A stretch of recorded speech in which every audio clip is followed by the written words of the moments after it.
So guys, I wanted to show you what I have in my first aid kit. Um, this is not necessarily everything that you need, but it's just what I bring along on camping trips, and hopefully this will help those of you who want to go camping and want to bring a first aid kit but don't necessarily know what you should bring. So here's what I have. Opening up this first pocket, you have your gauze tape, and I'd like to point out, this was probably purchased from Walmart or Academy Sports, something like that.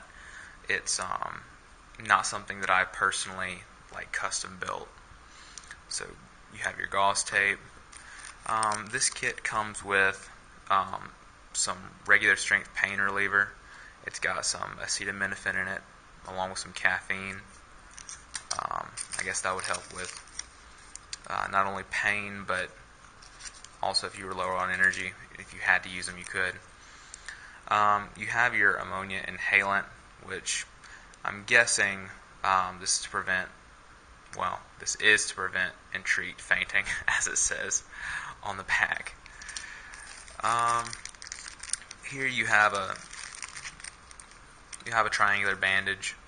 I'm sure this would be good if you broke an arm or something and you know how to do that one-handed. Good for you. We have several Band-Aids. We have this latex glove, although I'm pretty sure this should be latex free. At least the modern kit should be latex free. But this would definitely help if you had to treat someone who was bleeding, or and you didn't want to expose yourself to any of their bodily fluids. Again, more Band-Aids. You have a ton of Band-Aids. Here we have some antiseptic wipes to just keep the to just keep the wounded area from getting infection. Some more iodine pads. What else do we have here? And it looks like that's most of all what we have. Here's that other glove.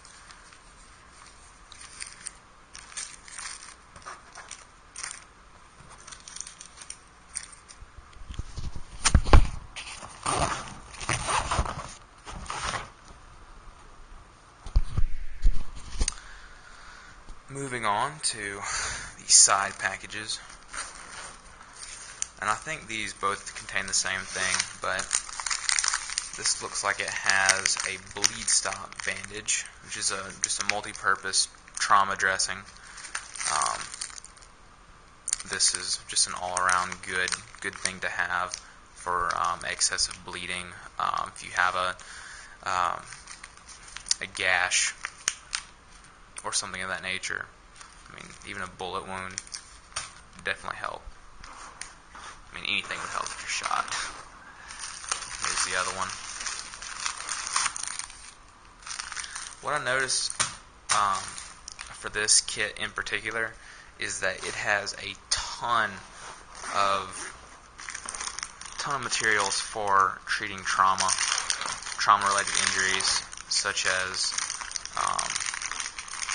bullet wounds, which probably not bullet wounds exactly, but it just has a lot of trauma kits.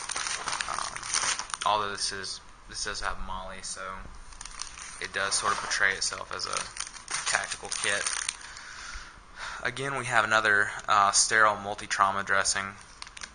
It says the function of this pad is to serve as an outer dressing and to absorb drainage from the wound site and disperse it through the pad. So it says it's good for treatments of burns, lacerations, and fractures. Moving on, we have this gauze sponge. Again, most of this is just to prevent bleeding.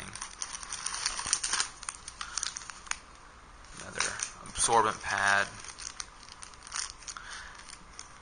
This is a latex tourniquet. If you really just want to stop bleeding, you strap this around your arm and to prevent the blood from reaching the wound area and preventing excessive blood loss.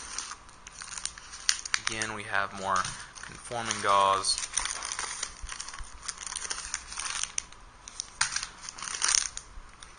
More gauze. More gauze. Oh, would you look at that? Okay, yeah, that would help. That would help. You have this canvas wrap. That would help.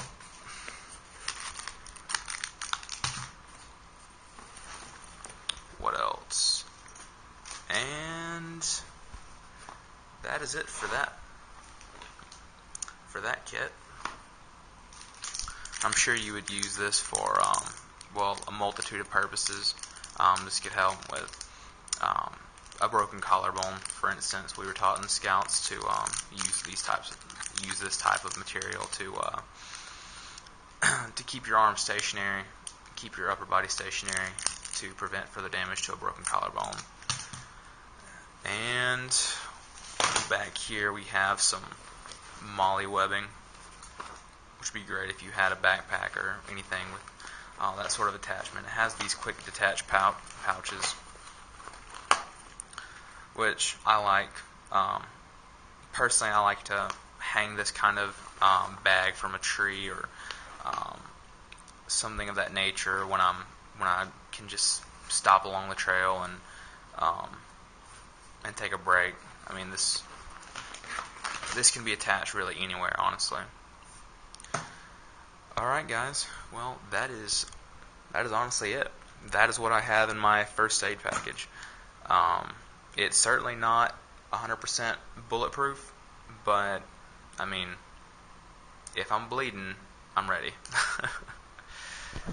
Alright, thanks guys.